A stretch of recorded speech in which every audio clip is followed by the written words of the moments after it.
Hello everyone, welcome to my YouTube channel that is KRM science. बेटा, आज का हमारा टॉपिक है क्लास 12 बायोलॉजी का first chapter that is reproduction in organism.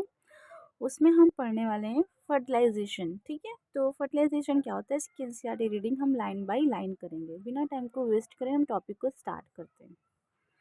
The most vital event of sexual reproduction is perhaps the fusion of gametes। मतलब ये कहा जा रहा है कि मोस्ट इम्पॉर्टेंट जो इवेंट है सेक्सुअल रिप्रोडक्शन का, उसमें क्या होता है कि fusion of gametes. Fusion of gametes मतलब गैमेट का फ्यूज होना ही मोस्ट इम्पॉर्टेंट इवेंट है। ठीक है, this process is called syngamy, और इसको हम क्या कहते हैं, सिनगैमी। अगर गैमेट्स का फ्यूजन हो रहा है तो वहाँ पर हम क्या कहेंगे, syngamy.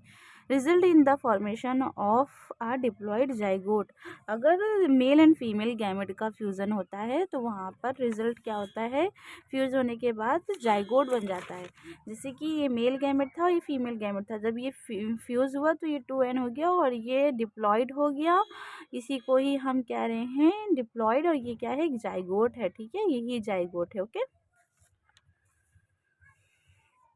The term fertilisation is also often use to this process, और इसको हम यहाँ पर एक टर्म और यूज़ कर सकते हैं दैट इज़ फर्टिलाइजेशन, क्योंकि यहाँ पर फीमेल और मेल गैमेट का फ्यूज़न हुआ और फ्यूज़न होने से जाइगोट बना, तो इसको हम फर्टिलाइजेशन भी कह सकते हैं। ठीक है, the term syngamy and fertilisation are frequently use दो इंटरचेंजली। मतलब फर्टिलाइजेशन और सिनगैमी दोनों एक ही हैं। अगर इस गैमेट का फ्यूज़न हो रहा है तो वहाँ फर्टिलाइजेशन हो रहा है, या तो सिनगैमी, मतलब दोनों चीज़ एक ही हैं, तो आप एक चीज़ बोल सकते हैं। और ये वर्ड जो है फर्टिलाइजेशन और सिनगैमी, ये बार बार यूज़ होता रहेगा। ठीक है, फिर क्या है, what would happen if syngamy does not occur.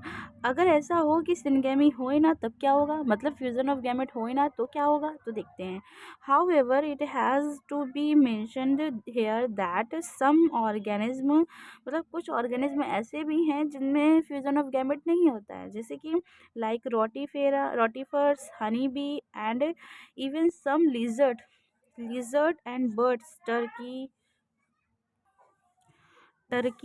the female gametes undergo develop to form a new organism without fertilization।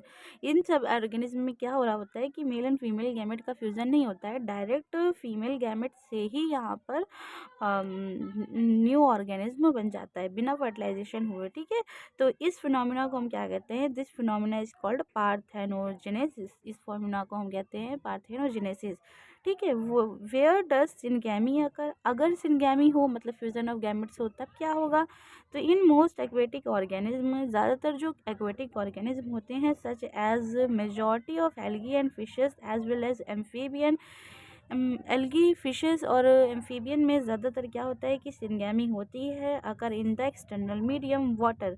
तो इनमें सिनगैमी तो होती है, मतलब फ्यूजन ऑफ गैमेट्स तो होता है, पर ये क्या होता है, एक्सटर्नल होता है। वो भी कहाँ होता है, कौन से मीडियम में होता है, तो वाटर के अंदर होता है। मतलब ये वाटर के अंदर अपने फीमेल एंड मेल गैमेट्स को छोड़ देते हैं और वहाँ पर ही इनका फ्यूजन हो जाता है गैमेट्स का, फिर जाइगोट बन जाता है। ठीक है, that is outside the body of the organism. तो ये ऑर्गेनिज्म की बॉडी के आउटसाइड हो रहा है और ये वाटर में हो रहा है। ठीक है, this type of gametes fusion is called external fertilisation. अगर फ्यूजन ऑफ गैमेट्स बॉडी के बाहर हो रहा है तो वो क्या हो जाता है, एक्सटर्नल फर्टिलाइजेशन हो जाता है। ठीक है, फिर क्या कहा जा रहा है, organism exhibit the external fertilization so great synonymously between two sexes release large number of gametes into the surrounding medium. Water order enhance chances of syngamy, the happens of bony fishes and frogs। मतलब ये कहा जा रहा है कि external fertilisation में mail and female gametes की जो मात्रा होती है प्रोड्यूस करने की, वो बहुत ज़्यादा होती है, क्योंकि वाटर का मूवमेंट किसी भी तरफ हो सकता है कि मेल गैमेट का मूवमेंट कहीं और वाटर के थ्रू हो जाए और फीमेल गैमेट का कहीं और, इसीलिए ज़्यादा गैमेट्स प्रोड्यूस किए जाते हैं ताकि कोई ना कोई चांसेस तो रहें कि यहाँ फर्टिलाइजेशन हो।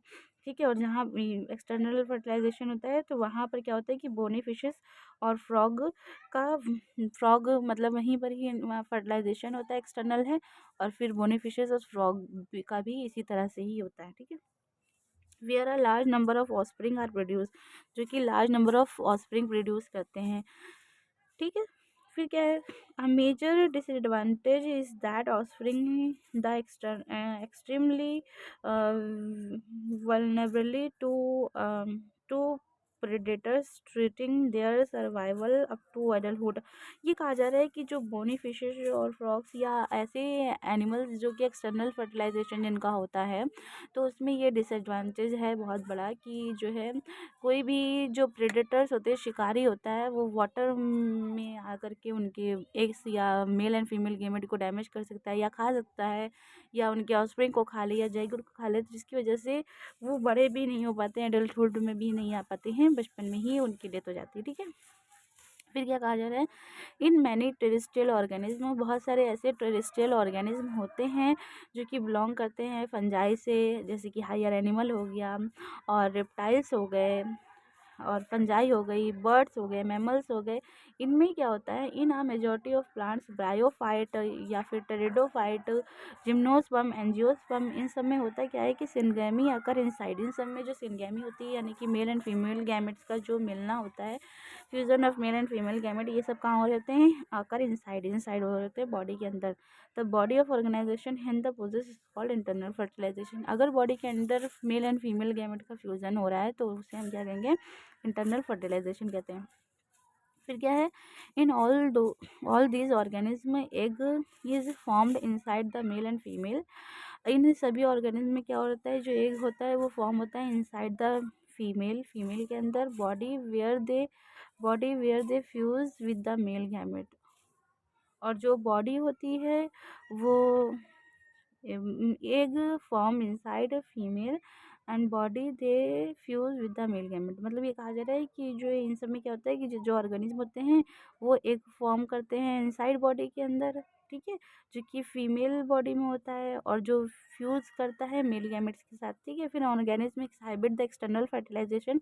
इनमें क्या होता है कि the male gamete is motile, जो मेल गैमेट्स होता है वो मोटाइल होता है, and has to reach egg, और वो रिसर्च में जाता है, रिच मतलब एग के पास जाता है, in order to fuse it, फिर वो फ्यूज़ हो जाता है। इन दीज इवेंट्स दो number of sperm produce are very large, और जो नंबर ऑफ स्पर्म होते हैं वो ज़्यादा प्रोड्यूस करे जाते हैं।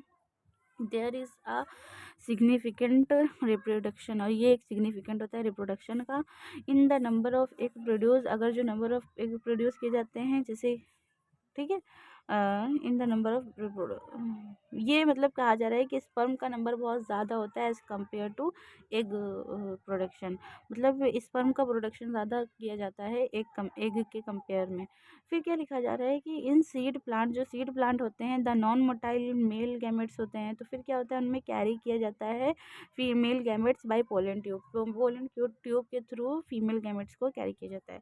तो आई होप आपको मेरी वीडियो पसंद आई होगी, तो मेरी इस वीडियो को लाइक शेयर ज़रूर करिएगा और मेरे चैनल को सब्सक्राइब कर लीजिए इसी तरह की और भी वीडियोस पाने के लिए। ठीक है, हमारे चैनल पे आपको क्लास 11 एंड 12 की NCERT reading line by line मिल जाएगी हो, और फॉर योर कॉम्पिटेटिव एग्ज़ाम और नीट एग्ज़ाम, बोर्ड एग्ज़ाम। और एक चीज़ और आपको बता दें कि हमारे चैनल पे आपको क्लास 11 12 की बायोलॉजी की एनसीईआरटी की ऑडियो बुक भी मिल जाएगी। एक बार चैनल पे विजिट तो करिए। Thank you so much and bye bye.